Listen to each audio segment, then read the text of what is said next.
jauh sebelum menjadi kota dan kabupaten. Sukabumi adalah wilayah alam yang subur dan tenang. Wilayah Sukabumi berkembang dalam pengaruh budaya Sunda dan Karaken Nusantara. Budaya Sunda membentuk nilai kehidupan masyarakat Sukabumi, seperti gotong royong, kesederhanaan, dan menghormati alam.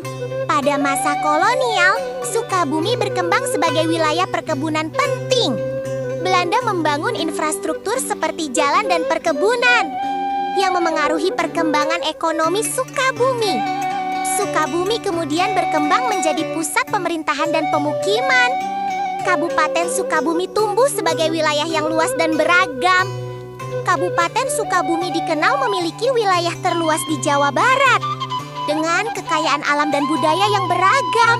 Kini, kota dan Kabupaten Sukabumi terus berkembang tanpa melupakan sejarahnya. Sukabumi dikenal sebagai daerah yang kaya akan alam dan kearifan lokal. Kearifan lokal masyarakat Sukabumi lahir dari hubungan harmonis antara manusia dan alam sekitarnya. Nilai gotong royong dan rasa terima kasih kepada Tuhan dan alam. Pertanian menjadi bagian penting dalam kehidupan masyarakat Sukabumi.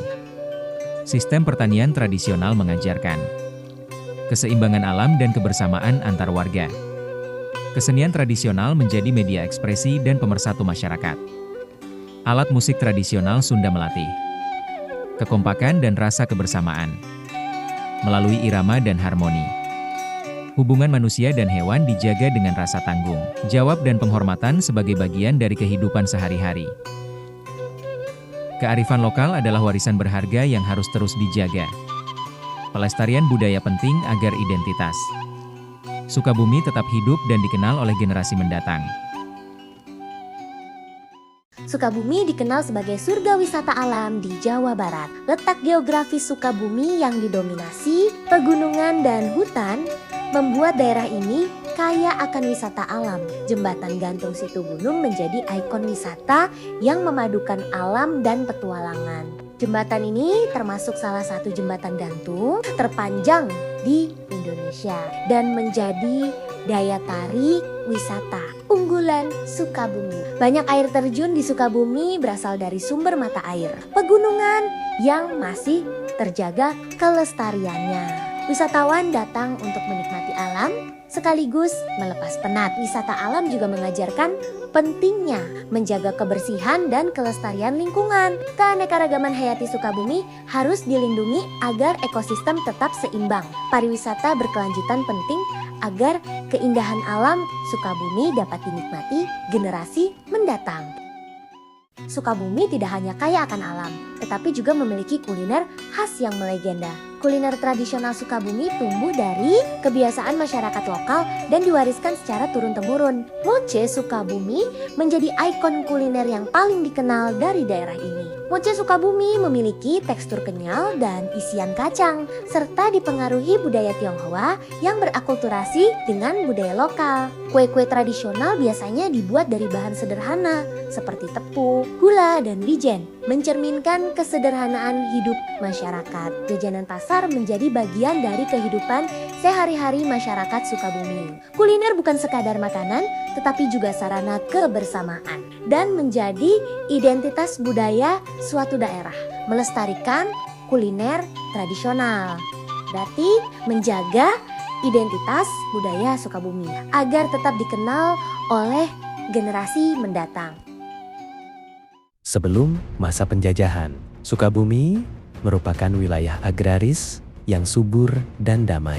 Pada abad ke-19, Belanda mulai menguasai wilayah Sukabumi. Belanda tertarik pada Sukabumi karena tanahnya yang subur dan cocok untuk perkebunan kopi teh dan karet. Penjajahan membawa perubahan besar dalam sistem ekonomi Sukabumi. Belanda membangun perkebunan dan jalan untuk kepentingan ekonomi kolonial. Namun, rakyat sering dipaksa bekerja dengan upah rendah. Kendaraan dan teknologi modern mulai diperkenalkan pada masa penjajahan. Di balik penindasan, semangat perlawanan rakyat Sukabumi terus tumbuh. Perlawanan dilakukan melalui berbagai cara, baik terbuka maupun tersembunyi, sebagai bentuk perjuangan mempertahankan martabat dan tanah air. Masa penjajahan meninggalkan jejak sejarah yang masih terasa hingga kini.